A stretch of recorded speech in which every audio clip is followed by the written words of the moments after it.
Thank you for arranging this very important webinar, and I appreciate the contribution so far by many like-minded colleagues from around the world on this. Look, there's two key issues.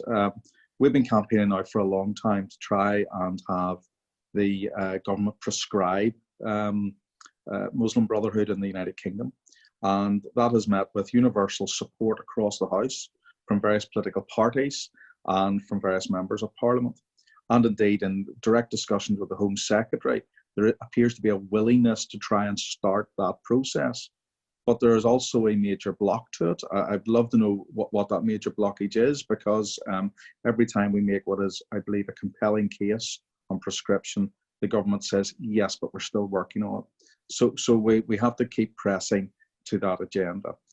When I meet with people from the Middle East, whether they're Egypt or from other countries, they can't believe the fact that the United Kingdom hasn't prescribed this organisation, because they've led the way in saying this homegrown organisation needs to be stopped because of the damage it's doing to genuine Muslims and to genuine outreach between our various faiths and tribes across the world.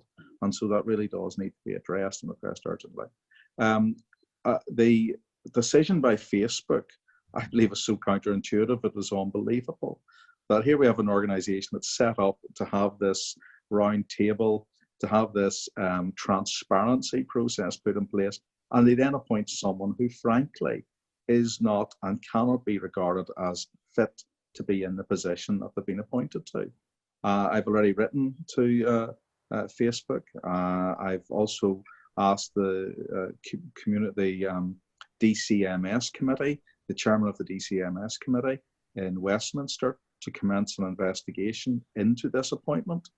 He has agreed in principle that that will take place. He has already flagged up that probably as early as July, there will be an announcement of an investigation into the conduct of Facebook and other platforms in this regard. And so they will be up in front of the committee soon. And if that happens, I certainly believe that this issue will be raised with them. But Facebook doesn't need to wait in Parliament. Facebook doesn't need to wait on you and me or on anyone else.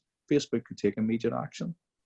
We were very pleased to see how Google acted immediately whenever there was an app being supported by the Muslim Brotherhood, in which was encouraging violence against non-Muslims and against Muslims who supported the British Army.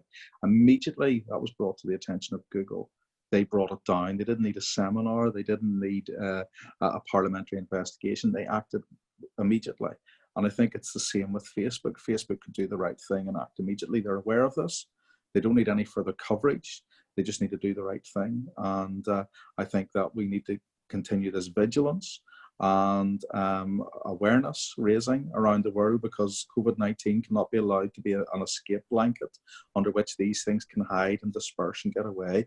We need to highlight these issues, speak out about them, and make sure that we are as one, whether we are from Christian, Muslim, or Jewish background, or whether we're from no faith background at all. We need to speak out as one and say, look, we're for free speech, but we're not for the abuse of that free speech to destroy identity and undermine identity. No, I think that's absolutely valuable points that have been made. I mean, look, I'm all for freedom of speech. But I think what has to go along beside freedom of speech, and maybe this is how we address Lucian's point, is we have to have knowledge of who is speaking. There has to be freedom around the person who is speaking, that their identity is known. You can't have freedom of speech on the one hand and hide under a cloak and say, I'm being secret about who and what I am. And this is one of the great things that I have with Twitter, for example, is that they allow people to use that platform, which is a very valuable social network platform, but they're allowed to hide who and what they are, whether it's under the cloak of being a comedian or whether it's under the cloak of being something much more sinister. And I think what we have to get to is a reality that people are able to know, if you want to be free to say those things, we must know whom is saying those things.